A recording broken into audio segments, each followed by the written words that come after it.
नमस्कार दोस्तों। एक बार फिर आपका बहुत बहुत स्वागत है इस प्लेटफॉर्म पर जहां हम इकोनॉमी की एनसीईआरटी पढ़ रहे हैं। मैं उम्मीद करता हूं कि आप सब लोग बहुत अच्छे होंगे। आप सभी लोगों की पढ़ाई बहुत अच्छे तरीके से आगे बढ़ रही होगी।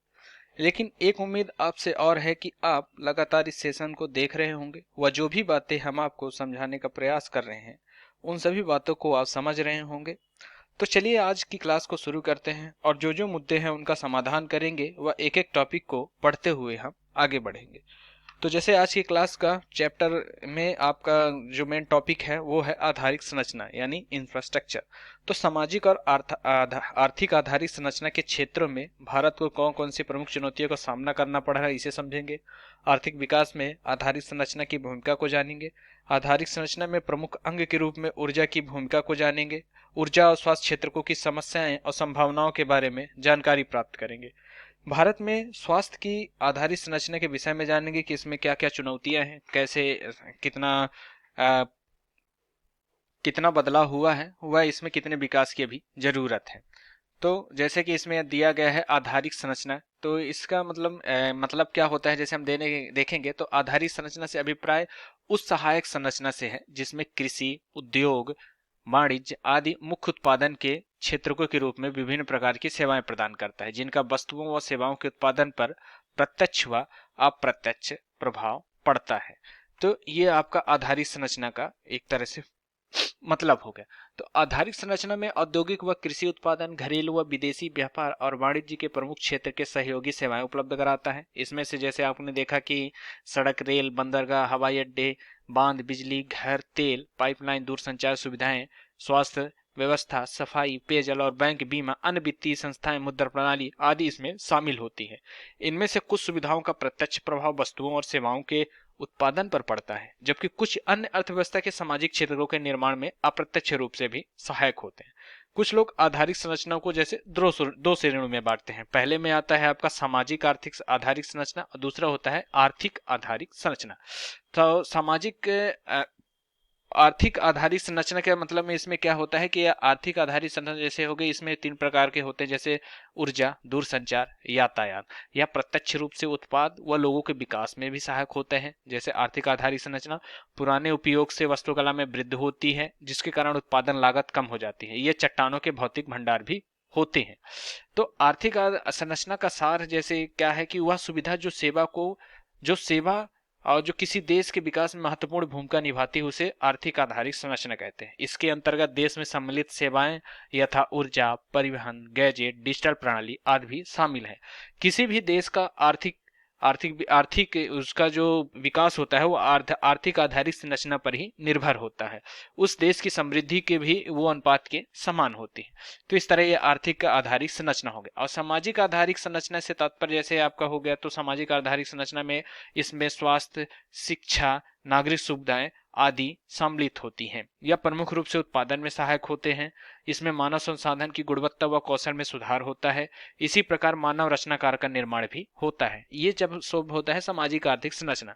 और ये जो आर्थिक उद्यमों को औद्योगिक रूप से उत्पाद एवं वितरण की व्यवस्था को ये बाहर से अपना योगदान देते हैं।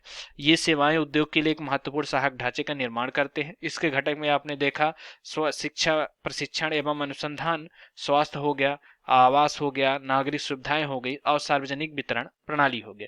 तो ये आर्थिक आधारित संरचना के प्रकार हो गए। तो और क्या दिया गया है, जैसे कि आर्थिक आधारित संरचना दोनों एक साथ अर्थव्यवस्था के संपूर्ण विकास में सहायता करती हैं। दोनों एक दूसरे के पूरक व सहायक है। तो आर्थिक आधारिक संरचना का महत्व क्या होता है, नॉट आर्थिक बट आधारिक संरचना का क्या महत्व होता है, जैसे हम इसमें देखेंगे तो आधारिक संरचना की या अर्थव्यवस्था की कारण प्रणाली में सहायक करता है। उसमें सहायक होता है कि अर्थव्यवस्था में कितना विकास हुआ है, वृद्धि विकास, और उसमें कैसे उसके कार्य में कैसे इंप्रूवमेंट किया जा सकता है, अर्थव्यवस्था में और क्या जोड़ा जा सकता है जिससे लोगों का जीवन सुगम हो सके, देश का विकास हो, जीडीपी में वृद्धि हो सके। कृषि का विकास करता है। जब इंफ्रास्ट्रक्चर बेहतर होगा तो कृषि में जो टेक्निकल चीजें यूज होती हैं, मशीनें यूज होती हैं, उनका विकास होगा, तो ये कृषि के विकास में भी सहायक होता है। बेहतर जीवन की गुणवत्ता, मतलब अगर आपका इंफ्रास्ट्रक्चर बेहतर है तो आप स्वास्थ्य सेवाएं भी अच्छी प्रदान कर सकते हैं, जिससे लोगों के जीवन में स्वास्थ्य सुधार होगा, जीवन की गुणवत्ता बढ़ेगी। इससे क्या होता है, इंफ्रास्ट्रक्चर जितना बढ़ेगा रोजगार उतना ही बढ़ता है, रोजगार प्रदान करता है, जो जीडीपी वृद्धि में भी सहायक होता है, लोगों के जीवन यापन में ये सहायक होता है, और क्या है, ग्राहक प्रापण में भी ये सहायता करता है। इस तरह के आधारिक संरचना का महत्व होता है। और भारत में आधारिक संरचना की स्थिति आप जैसे देखेंगे तो यह जनगणना 2001 के अनुसार ग्रामीण परिवारों में केवल 56% के पास ही बिजली व्यवस्था थी, है ना। तो इस ये 2001 का डाटा है इसमें आपको कि 2001 में भारत में जो इंफ्रास्ट्रक्चर था उसकी क्या स्थिति थी। तो इसमें जैसे दिया गया केवल 56% के पास लोगों ग्रामीण परिवारों में बिजली उपलब्ध थी, नल के पानी की उपलब्धता केवल 24% ग्रामीण परिवारों तक की सीमित थी, शेष परिवार खुले स्रोतों से पानी का उपयोग करते थे, है ना। तो ये 2001 का डाटा है। अब भारत अपनी जीडीपी का केवल 5% आधारिक संरचना पर निवेश करता था, जो कि चीन व इंडोनेशिया जैसे देशों से भी ये कहीं नीचे है। तो ये आप भारत में इसके 2001 की स्थिति हो गई कि भारत में इसका क्या स्थिति। जैसे मैंने आपके सामने ये कि ये डाटा रखा है, इस डाटा को जैसे आप देखेंगे तो ये डाटा में आपको बताया गया है, ये डाटा को जूम आउट करेंगे जैसे, तो इस डाटा में जैसे आपका ये बताया गया है कि भारत तथा अन्य देशों में जो इंफ्रास्ट्रक्चर है उसकी स्थिति क्या है। जैसे चीन में आप देखेंगे तो जीडीपी में 44% का निवेश करता है इंफ्रास्ट्रक्चर में, सुरक्षित पेयजल व्यवस्थाओं में 96% ही इसका यूज होता है, और प्रतिबंधित सेवाओं का उपयोग करने वाले में 72% है, मोबाइल प्रयोगता में 115 लोग हैं प्रति 1000 में 115। ये आपका ये डाटा है। तो ये डाटा आपका 2019 की सकल पूंजी का जो सृजन दर्शाता है उसके हिसाब से है। तो इसमें चीन, हांगकांग, भारत, दक्षिण कोरिया, पाकिस्तान, सिंगापुर, इंडोनेशिया आदि का पूरा इसमें डाटा दिया है। भारत की क्या स्थिति है, भारत अपने जीडीपी के 30% का निवेश इंफ्रास्ट्रक्चर में करता है जी, ये 2019 के डाटा के अनुसार। और सुरक्षित रूप से प्रतिबंधित पेयजल सेवाओं के उपयोग करने वालों में 94% में है 2019 के डाटा के अनुसार, और ये 40% क्या है प्रतिबंधित सेवा का उपयोग करने परसेंटेज में है। मोबाइल का उपयोग प्रति 1000 में 85 से 87 लोग यूज करते हैं, और ऊर्जा की जो खपत होती है वो 809 मिलियन टन के बराबर है। 809 मिलियन टन जितना तेल खपत होता है उसके बराबर ऊर्जा की खपत होती है। तो ये भारत तथा अन्य देशों में कुछ इंफ्रास्ट्रक्चर की संरचना क्या कैसे है उसके बारे में इसका ये डाटा है। और इस तरह से जैसे हम ये देखेंगे कि ऊर्जा, अब नया टॉपिक जैसे ये चालू होता है, ऊर्जा क्या है, ऊर्जा में कितना ऊर्जा व्यवस्था में क्या कैसे विकास हो रहा है, और इसका बेसिक जो नीड है वो कहाँ तक पूरी हो रही है। तो ऊर्जा क्या होती है, ये अर्थव्यवस्था के विकास में महत्वपूर्ण निभाती है। किसी भी देश का विकास हो गया तो उसमें सबसे जो बेसिक जरूरतें होती है उनमें एनर्जी यानी ऊर्जा बहुत ही महत्वपूर्ण भूमिका निभाती है। आर्थिक विकास व ऊर्जा की मांग में बीच में धनात्मक सह संबंध होता है। मतलब जितनी ऊर्जा की मांग होती है, जितना ऊर्जा की खपत होती है, उसके साथ साथ वो आर्थिक विकास भी उतना ज्यादा होता है। मतलब जितनी ऊर्जा प्राप्त होगी उतना ज्यादा उस देश का आर्थिक विकास बढ़ेगा। तो इसमें देखेंगे हम ऊर्जा के स्रोत क्या है। तो ऊर्जा के स्रोत में क्या होता है, पहला हो जाता है व्यावसायिक ऊर्जा। व्यावसायिक ऊर्जा के उन स्रोतों से होता है जिनकी एक कीमत होती है। मतलब आप जितनी कीमत देंगे उतनी ऊर्जा आपको प्राप्त होगी, उपयोगकर्ताओं के लिए उसके लिए कीमत चुकानी पड़ती है ना। तो ये व्यावसायिक ऊर्जा हो जाती है। अब जैसे आप बिजली का बिल यूज करते हैं तो उस ऊर्जा को आप जितना यूज करते हैं उसका आपको पूरा मीटर या यूनिट के हिसाब से उसका पैसा देना पड़ता है, बिल पेमेंट करना पड़ता है। तो इसका वही मतलब है कि इसकी एक कीमत होती है और उपयोगकर्ताओं को उनके लिए एक कीमत चुकानी पड़ती है। और जैसे ये दूसरा हो गया गैर व्यावसायिक ऊर्जा। गैर व्यावसायिक ऊर्जा में क्या होता है, ऊर्जा के वे सभी स्रोत शामिल होते हैं जिनकी सामान्यतः कोई कीमत नहीं होती है। मतलब इनको आप यूज कर रहे हैं, नहीं यूज कर रहे हैं, कितना यूज कर रहे हैं, इसका कोई भी आपको किसी को कीमत देने की जरूरत नहीं होती है। और परंपरागत स्रोत जो होते हैं ऊर्जा के, इन स्रोतों में मनुष्य को लंबे समय से कर रहा है ऊर्जा के साधन ये यहीं से सीमित होते हैं। जैसे वर्तमान समय में जैसे आप अगर खाना बनाने के लिए जलाव लकड़ी का उपयोग करते हैं तो ये परंपरागत ऊर्जा के साधन है। गैर परंपरागत स्रोत में क्या होता है, गैर परंपरागत स्रोत में होता है इसका उपयोग हाल ही में शुरू हुआ है और ये स्रोत असीमित है। मतलब जैसे आप सोलर पैनल द्वारा सोलर पैनल से बिजली उपयोग कर रहे हैं तो ये गैर परंपरागत स्रोत है, इनका उपयोग अभी चालू हुआ है और इस तरह से ये असीमित रूप से है। व्यवसायिक ऊर्जा के उपभोग में क्षेत्रवार ढांचा, मतलब व्यवसायिक ऊर्जा का कितना बड़ा क्षेत्र है, कि किस क्षेत्र में सबसे ज्यादा यूज हो रहा है, प्राथमिक क्षेत्र में कि द्वितीय क्षेत्र में कि तृतीय क्षेत्र में। तो व्यवसायिक ऊर्जा के कुल उपभोग का सबसे बड़ा हिस्सा जो 45% का क्षेत्र है वो औद्योगिक क्षेत्र से है। मतलब पूरे व्यवसायिक ऊर्जा में जितनी भी आप व्यवसायिक ऊर्जा बना रहे हैं, लोगों को डिस्ट्रीब्यूट कर रहे हैं, दे रहे हैं, तो उसका जो सबसे बड़ा हिस्सा है यानी 45% वो औद्योगिक क्षेत्र उसका यूज करता है। लेकिन जो होता है औद्योगिक क्षेत्र की हिस्सा में अब गिरावट आई है वर्तमान समय। 1950-51 में ये 62% से घट के 2013 में ये 45% रह गए। मतलब देश जब आजाद हुआ था उस टाइम पे क्या था, व्यवसायिक ऊर्जा का जो उपयोग होता था वो औद्योगिक क्षेत्र में बहुत ज्यादा होता था। तो वो उस टाइम पे 62.6% होता था। लेकिन ये वर्तमान समय में अगर 2012-13 के डाटा के हिसाब से अगर देखा जाए तो ये वर्तमान समय में 45% रहेगा। क्योंकि व्यवसाय औद्योगिक क्षेत्र में और तरह से भी ऊर्जा का उपयोग होने लगा है, किस और दूसरे माध्यमों का भी उपयोग करके ऊर्जा को बनाया जा रहा है। तो इस तरह से इसके उपयोग में गिरावट आई है। और व्यवसायिक ऊर्जा का क्षेत्र जो है वो कम से कम नहीं तो जैसे जस्ट अ सेकंड, ये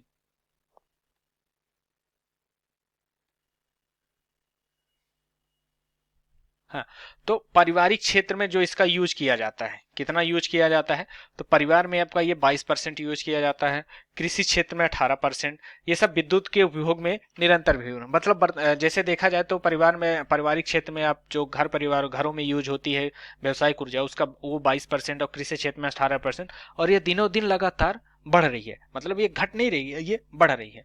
तो इसका इतना व्यवसायिक ऊर्जा का समाज में इतना यूज हो रहा है। और व्यवसायिक ऊर्जा के उपभोग में भारत कुल ऊर्जा का उपभोग का लगभग 65%, मतलब जितनी भी ऊर्जा यूज हो रही है उसमें 65% ऊर्जा व्यवसायिक ऊर्जा के उपभोग हो रहा है। इसमें सबसे बड़ा हिस्सा 55% के कोयले का है, 31% तेल, 11% प्राकृतिक गैस और 3% पन बिजली का सम्मिलित है।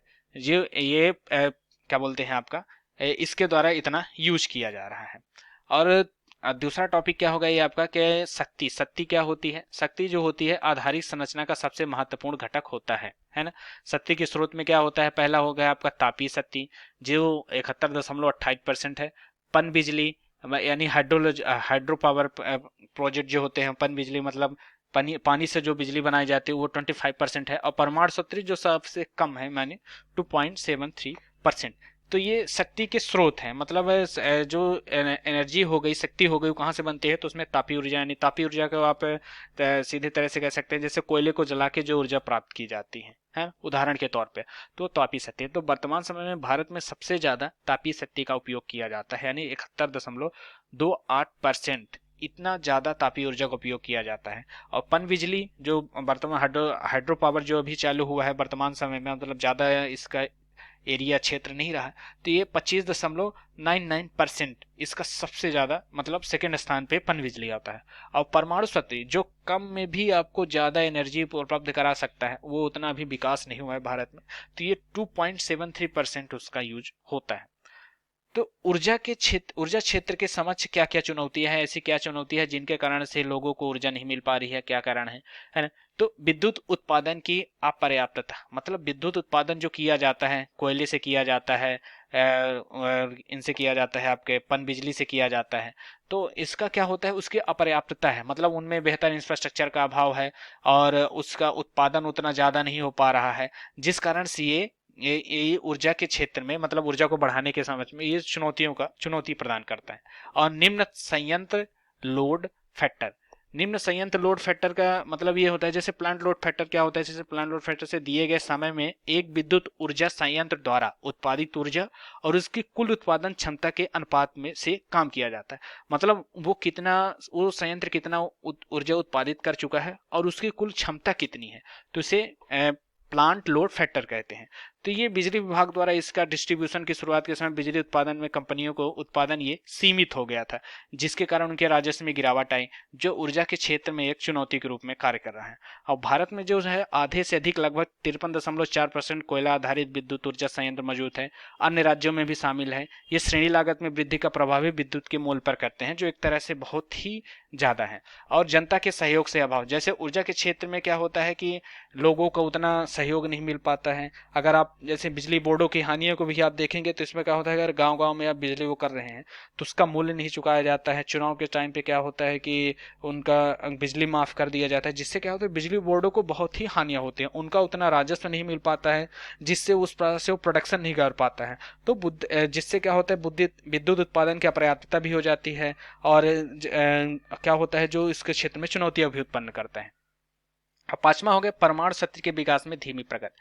जैसा कि बाकी सब देशों में क्या हो रहा है कि बिजली के उत्पादन को एक ऑप्शन के रूप में परमाणु शक्ति को भी बढ़ाया जा रहा है, लेकिन अपने यहाँ इसका जो प्रगति है वो बहुत ही धीमी है।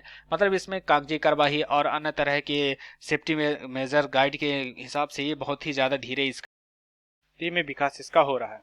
और छठवें में देखेंगे कि क्या है विद्युत क्षेत्र में क्या चुनौती है, जैसे ये कच्चे माल की भूमिका, निजी क्षेत्र की कम भूमिका।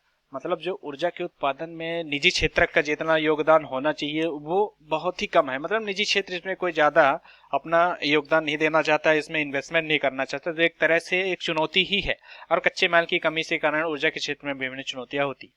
और इस संकट से जैसे क्या है कि अब यह देखेंगे कि विद्युत संकट से निपटने के लिए हेतु क्या सुझाव है, मतलब ये जो चुनौतियां हैं उनसे कैसे निपटा जाए। तो प्लांट लोड फैक्टर में सुधार किया जाए, उत्पादन क्षमता में वृद्धि की जाए, संचारण व वितरण की क्षति पर नियंत्रण किया जाए, विद्युत उत्पादन अब में विदेशी निवेश व निजीकरण को भी प्रोत्साहन दिया जाए। तो प्लांट लोड फैक्टर से तात्पर्य ऐसा है कि जितना ऊर्जा उत्पादन उसकी क्षमता है उतनी ऊर्जा उत्पादन किया जाए, और जो डिस्ट्रीब्यूशन किया जा रहा है उसमें विद्युत वितरण कंपनी को जो राजस्व का नुकसान हो रहा है उसको नुकसान को सुधारा जाए, जिससे विद्युत संकट को दूर किया जाए और उत्पादन क्षमता में वृद्धि की जाए। नई नई मशीनरी का उपयोग करके, टेक्निकल चीजों का उपयोग करके उत्पादन क्षमता में वृद्धि की जाए, जिससे इसके संकट को दूर किया जा सकता है। संचारण, वितरण व क्षति पर नियंत्रण किया जाए। मतलब इसका जो संचारण किया जा रहा है, बनाया जा रहा है, फिर उसका जो वितरण किया जा रहा है, तो वितरण से जो क्षति हो रही है मतलब उसका उतना ही यूज किया जाए जितना वो यूज के लायक है, मतलब जिसका उसका पैसा मिल रहा है। बाकी अन्यथा जो यूज हो रहा है उसको उस पर सख्ती बरती जाए, जिससे क्या हो जाए कि जो विद्युत विकिरण है उनमें जो राजस्व नुकसान हो रहा है वो राजस्व नुकसान की भरपाई हो सके। और विद्युत उत्पादन में विदेशी प्रत्यक्ष निवेश को प्रोत्साहन देना चाहिए। मतलब अगर आपको विद्युत उत्पादन ज्यादा करना है तो उसमें विदेशों को जब आप उसमें सहयोग करेंगे तो उससे विदेशी को जब आप साथ में लेके काम करेंगे तो उससे क्या है कि वर्तमान समय में अगर देखा जाए तो वेस्टर्न कंट्री में ज्यादातर नए नए तकनीकों का आविष्कार करके विद्युत का उत्पादन किया जाता है। तो उन तकनीकों को भारत में भी लाया जा सकता है, जिससे विद्युत उत्पादन को बढ़ाया सकता है। और आप जब निजीकरण को प्रोत्साहन देंगे तो उसमें ज्यादा से ज्यादा इन्वेस्टमेंट होगा और फिर लोग उसको सीरियसली लेंगे। तो इस तरह से भी विद्युत संकट को दूर किया जा सकता है। तो अब हम देखेंगे कि व्यवसायिक ऊर्जा के क्षेत्रवार की क्या कितनी मतलब आपका ये हिस्सा है, कितने ज्यादातर लोग इसको यूज कर रहे हैं। तो ये देखेंगे कि 2019 के डाटा के हिसाब से ऐसे आप देखेंगे कि परिवार में 1953 में 10% इसका यूज करते थे, 1970 खत्म 12%, 90-91 में 12% और 2017-18 में 24% लोग व्यवसायिक ऊर्जा का परिवार में यूज हो रहा है। कृषि में 2017-18 में आपका ये 18% यूज कर रहे हैं, उद्योग में 42% सबसे ज्यादा अभी भी, परिवहन में 1% सबसे कम, और अन्य मतलब देखा जाए तो व्यवसायिक ऊर्जा का अन्य कहाँ उपयोग हो रहा है तो उसमें वो 15% अन्य क्षेत्र में यूज हो रहा है। तो ये CSO सांख्यिकी एवं कार्यक्रम क्रियान्वयन मंत्रालय भारत सरकार की 2019 की डाटा शीट के हिसाब से मैं आपके लेके आया हूँ कि कितना क्षेत्रवार इसका उपयोग किया जा रहा है और कितना इसका यूज हो रहा है हर क्षेत्र में। तो इस तरह का ये है। तो आगे देखेंगे जैसे हम कि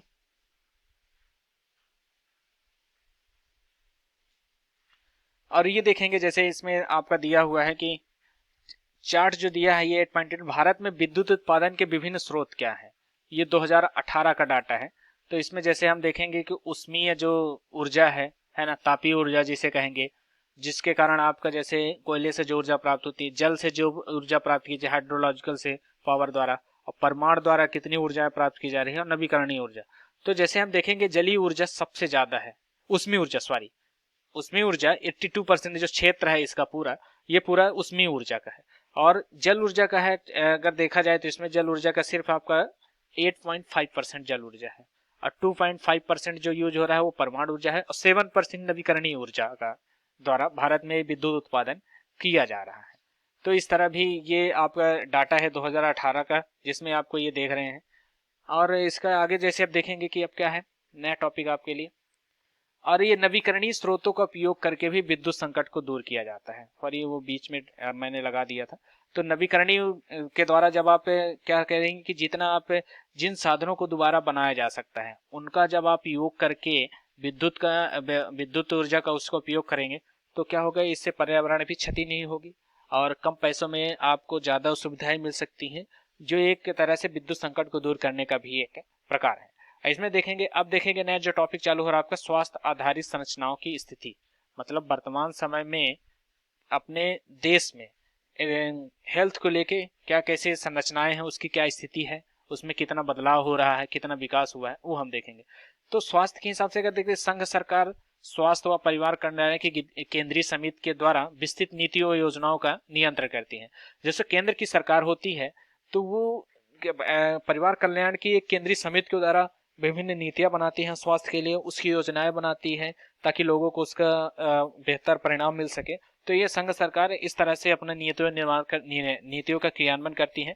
ग्राम स्तर पर सरकार द्वारा कई किस्म के अस्पताल स्थापित किए गए हैं। वर्तमान समय में आप देखेंगे सामुदायिक स्वास्थ्य केंद्र होते हैं जो गांव में एक विशेष तरह से गांव में इलाज के लिए एक, जैसे सिटी में हॉस्पिटल होते हैं उसी तरह गांव में ये सामुदायिक स्वास्थ्य केंद्र होते हैं जो स्वास्थ्य का एक केंद्र होता है। और स्वास्थ्य आधारित संरचनाओं के विस्तार में फलस्वरूप जानलेवा बीमारियों जैसे चेचक, कुष्ठ रोग के लगभग उन्मूलन संभव हो चुका है। मतलब चेचक का हो गया, कुष्ठ रोग का हो गया, इनका हमारे पास वैक्सीनेशन उपलब्ध है जिससे इन विभिन्न योजनाओं के द्वारा इनका उन्मूलन संभव हो चुका है, इनको कम किया जा सका है।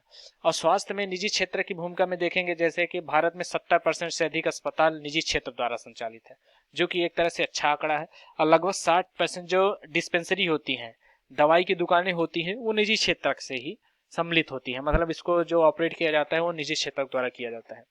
तो स्वास्थ्य देखरेख प्रदान करने में जो सरकार की भूमिका है वो भी महत्वपूर्ण है, क्योंकि गरीब व्यक्ति क्या होता है, निजी स्वास्थ्य सेवाओं को निजी स्वास्थ्य सेवाओं में भारी खर्चे के कारण इनका उपयोग नहीं कर सकता, जिस कारण वो सिर्फ केवल सरकारी हॉस्पिटल में ही ज्यादातर लोग उपयोग कर पाते हैं। तो स्वास्थ्य सेवाओं में सरकार का भी योगदान महत्वपूर्ण है। और सरकारी स्वास्थ्य सेवाएं भी एक तरह से देखा जाए तो वर्तमान समय में गरीबों का एक सहारा होती है, कि वो निजी निजी जो स्वास्थ्य सेवाएं होती हैं बहुत ही खर्चीली, बहुत ही महंगी होती है, जो वो अफोर्ड नहीं कर पाते हैं। सामुदायिक व गैर लाभकारी संस्थाएं, मतलब स्वास्थ्य के क्षेत्र में जो सामुदायिक और गैर लाभकारी संस्थाएं होती हैं जो पैसा कमाने के अलावा लोगों की स्वास्थ्य सुविधाएं में विश्वास रखती हैं, तो उसमें से क्या होता है कि एक अच्छी स्वास्थ्य देखरेख व्यवस्था का एक महत्वपूर्ण पहलू जो होता है वो सामुदायिक भागीदारी होता है, मतलब लोगों का समूह होता है। तो इसके लिए उदाहरण के लिए आप देखेंगे कि अहमदाबाद में सेवा करके एक समुदाय से स्वास्थ्य केंद्र बना है, जिसमें लोगों के सामूहिक भागीदारी के द्वारा इसका लोगों का क्या होता है कि स्वास्थ्य का प्रशिक्षण किया जाता है। और नीलगिरी में अकॉर्ड के नाम से भी एक समूह है जो क्या करता है कि स्वास्थ्य के प्रति लोगों को सचेत करता है, उनको उनकी कमियों को दूर करता है और उनसे जितना हो सकता है वो मदद करते हैं। अब देखेंगे इसमें क्या है नया टॉपिक आपका, भारत में चिकित्सा पर्यटन। यह एक नया कॉन्सेप्ट है जो भारत सरकार द्वारा लागू किया गया था। तो भारत में स्वास्थ्य सेवाएं अन्य देशों के सामान्य स्वास्थ्य सेवाओं की लगभग में बहुत ही सस्ती है। मतलब जो ऑपरेशन, जो दवाइयाँ विदेशों में मतलब महंगी होती हैं, वो यहाँ आधे दाम में या कम दाम में आपको भारत में मिल सकती है। तो भारत में चिकित्सा पर्यटन जो भारत को अधिक विदेशियों को आकर्षित करने के लिए एक पहल चलाई गई थी, जो अपनी स्वास्थ्य आधारित संरचना को बेहतर करने के लिए भी आवश्यक है। तो इस तरह भारत में चिकित्सा पर्यटन चालू किया गया था। और स्वास्थ्य व स्वास्थ्य आधारित संरचनाओं के संकेतक में क्या जैसेंगे, तो स्वास्थ्य का क्षेत्र जो व्यय है जीडीपी का केवल 4.8% है, जो कि बहुत कम है। मतलब स्वास्थ्य शिक्षा एक ऐसा क्षेत्र है जहां सरकार को ज्यादातर इन्वेस्टमेंट करना चाहिए, जिससे क्या होगा, जितना अच्छा स्वास्थ्य सेवा रहेगा तो लोगों को जीवन प्रत्याशा बढ़ेगी, जीवन का उनके जीने का ढंग बढ़ेगा, तो इससे क्या हो, जीडीपी में भी वृद्धि होगी। तो सरकार को चाहिए कि स्वास्थ्य क्षेत्र में जो जीडीपी का व्यय लगभग 4.8% है उसको बढ़ा के कम से कम 10% करना चाहिए, 10 to 15%। और भारत में दुनिया का जनसंख्या का लगभग 70% है, मतलब 17% है। मतलब पूरी दुनिया में जितनी जनसंख्या है उसका 70% अकेले केवल भारत में होता है। लेकिन यह 20% को वर्तमान परंतु यह है कि ये वैश्विक भारत के लगभग 20% को ही सहन कर पा रहा है। मतलब इतना ज्यादा है कि उसके 17% जो अपने भारत में है उसके 20% को ही ढंग से सहन कर पा रहा है, बाकी यह बहुत ही इसके खराब कंडीशन है। अब प्रत्येक वर्ष क्या होता है, जैसे स्वास्थ्य आधारित संकेतन में आप देखेंगे कि भारत में प्रत्येक वर्ष लगभग बच्चे पानी से, मतलब लाख बच्चे पानी से उत्पन्न होने वाली बीमारियों के कारण ही मर जाते हैं। उनको पानी की स्वच्छ पेयजल न उपलब्ध होने के कारण उनकी मृत्यु हो जाती है। तो इस तरह ये स्वास्थ्य सेवाओं से जो समस्याएं हैं वो है। अब ग्रामीण शहरी विभाजन, तो जैसे आप देखेंगे कि भारत की जनसंख्या का 70% ग्रामीण क्षेत्र में निवास करता है, परंतु अस्पतालों का केवल 20% और कुल दवाखानों का 50% ग्रामीण क्षेत्र में है।